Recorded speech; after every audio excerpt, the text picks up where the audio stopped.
Boxing Ego here. If you like this video, make sure you hit the like button and also subscribe to the channel and hit the bell icon on the top of your screen to get notified when the latest new content drops. What's the situation with Povetkin? What's the situation with Wilder? What's happening? I think, do you know what it is? I've done enough talking, and I've shown, I've fought in world championship contenders, I've fought in undefeated world champions, I've fought people who are face champions, I've fought, Dylan, who's fighting for title, who's gonna fight for titles. I've fought everyone. There's no fear. I'm ready to step up and fight anyone, and we've worked with people. So whoever really wants to work and get this work, which is important because we've done a lot of this.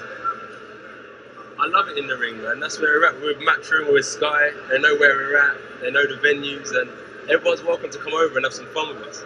You sound a little bit frustrated in terms of the Wilder fight. Is that fair? It's not frustrated. It's just like I spoke about it. I said my piece. Have you got a time limit on it? No, we still got I'm still training, but in terms of like a 3-month camp, we've got until the end of the month. But there's still a few more weeks, and it's just the nitty gritty. I think everyone's seen, what do they call it? The gold at the end of the rainbow, and everyone wants a piece now. And it's not a problem. There's enough in the pot for everyone to eat. But just be realistic, and that's all it is. And I said we've done so much of this. I just want to do this now. So that's why I'm in the gym training. I'm hungry. Is it a little bit like being in limbo land? No. There's so many fighters out there for me to fight. As I said, 21 fights. My 16th one, I fought a champion. After that, I fought Brazil. Then I fought Melina, who's competing for a championship belt. Then I fought Klitschko, great champion. Then we fought Takam, who competed for a championship belt. Then I beat Parker, undefeated world champion. Then I fight Wilder, WBC champion. There's so many people out there for me to box, and I've been doing it back to back, so it's no problem. There's so many people out there. Then when I beat Wilder, the next question is, when are you going to fight Fury? So the questions never stop. The questions will never stop. And they're not ever going to stop. And I'll just keep on knocking them down one by one. In my short career, I've boxed everyone, beaten everyone. So imagine what we can do in the next 10 years and be fruitful. Anthony Joshua says he has no fear and he wants to get off this work. He's done talking. Stay tuned. What up, Fight World? It's your boy Ego, and I'm back with some more boxing. Make sure you smash the like button. Also subscribe to the channel for the latest and greatest in boxing if you want to become part of the gang. Notification gang, please hit the bell icon. Shout out to the Super Chat channel donations, the Venmo donations, and the Patreon family. We working. Shout out to Sky Sports. They talked to Anthony Joshua. You guys heard it. Anthony Joshua, he says he's really sick of talking. And he says it could be Povetkin, it could be Wilder. He's basically given a chronological timeline of the fights he's fought, who he's fought, which we already know. You can go to BoxRec if you don't know. And he's just saying that he thinks that they built something big and there's a pot of gold at the end of the rainbow, so everyone wants a piece. And one of the funny things about the interview is the reporter with Sky, she says, the way he responded, she says, it sounds like you're frustrated. And then he came correct. He said, it's not frustrated. I've just spoke about it. I've said my piece, right? They asked about a deadline. He said, no, I'm still training, but in terms of a 3-month camp, we've got until the end of the month, but there's still a few more weeks. The nitty gritty, I think. Everyone has seen the gold at the end of the rainbow, and everybody wants a piece. It's not a problem. There's enough in the pot for everyone to eat, but just be realistic, and that's all. There's so many out there for me to box, and I've been doing it back to back, so it's no problem. Then when I beat Deontay Wilder, the next question is, when are you going to fight Tyson Fury? The questions will never stop, and I just keep on knocking them down. I disagree. I don't think if you become undisputed, you're the man. Tyson Fury's fighting a cruiserweight. That's the reality. And then after that, he might fight like a Shannon Briggs. I think Tyson Fury's great for the heavyweight division. Outspoken, charismatic. He talks about battling mental illness, right? And I think he's good. He's a good character. I think his head is in the right space. But he has to work his way back up to a title shot. Obviously, if you did beat Deontay Wilder, people are going to want to see the Tyson Fury fight. But it would be a statement derailing Wilder. or if Wilder derails you, because it's two undefeated fighters with knockout power. Tyson Fury is not a known knockout artist like the two of you guys. You know what I mean? So I don't think that, like, he sounds like he's trying to be like Floyd a little bit. Floyd Mayweather would say stuff like that, like, no matter what I done, they're gonna pick the next person.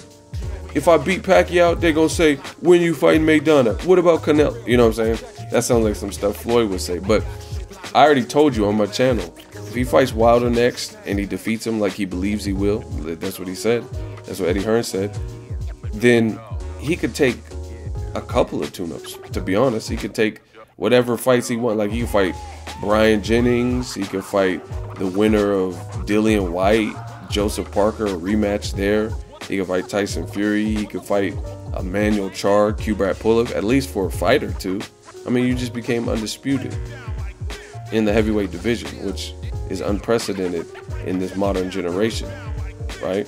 Because the Klitschkos were, when they were reigning, they refused to fight each other, for obvious reasons, because they were brothers. So I don't think it's going to be all that. I think people want to see you fight Wilder, and after that, then you get to move on. You know what I mean? You get to move on and you advance, and then people will cut you some slack. But I think fans just grow tired of waiting, and they don't have the patience and the attention span to keep waiting. They know what they want and they want it now. And it's just been a lot of back and forth. Like what Joshua said, and maybe they're midway in through the negotiations. I told you I think and believe, I honestly do think it'll be Povetkin next over Wilder. But either way, as the news comes out, I'll be here to report it. But the thing is, it's not really complex. You fight the right fights, the fights that people are asking for, then you'll get all the respect and you'll get a better paycheck doing it. You know what I mean? It's very simple in terms of the formula. And I didn't really feel like I gained any new knowledge from this particular interview. Oh, what's the deal? Wilder, Povetkin. Oh, here's the thing, right? And then it just starts talking about who he's already beat. Like the Carlos Takam, Dillian White. We gave you credit for those. You know what I mean? Especially guys like Dillian White, who's about to fight a former champion, once beaten Joseph Parker. That's a good fight. You beat Klitschko. You said he's a champion. He was coming off a loss and a long layoff, but he's a respected champion, was a respected champion, but not when you fought him. But, you know what I mean? Nonetheless, Klitschko is still a legend, even though he's 41. He's still a legendary. He's a definite Hall of Famer. But the fight that's bubbling the most now in the heavyweight division is Wilder Joshua. Simple. People want to see it. You know what I mean? Especially with all what he's saying on his side, what Shelly Finkel's saying, what you're saying, Eddie Hearn, Barry Hearn. Like, people want to nip all that in the bud and just see it. Just simply see it. So we'll see. A lot of questions will be answered coming soon. I'm frankly getting tired of even talking about this fight when it could be a reality. It should be a reality, and we have to talk about it as if it's some legendary fantasy fight. Like, oh, if Edwin Valero didn't die and he fought Pacquiao, who would win? You know what I mean?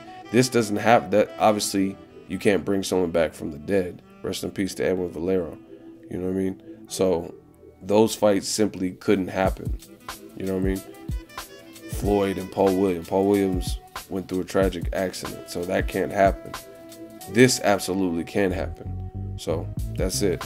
I just want to see it while it can and should happen, before anyone loses, before anyone looks and shows any more vulnerability than they have shown. Let's just see it now.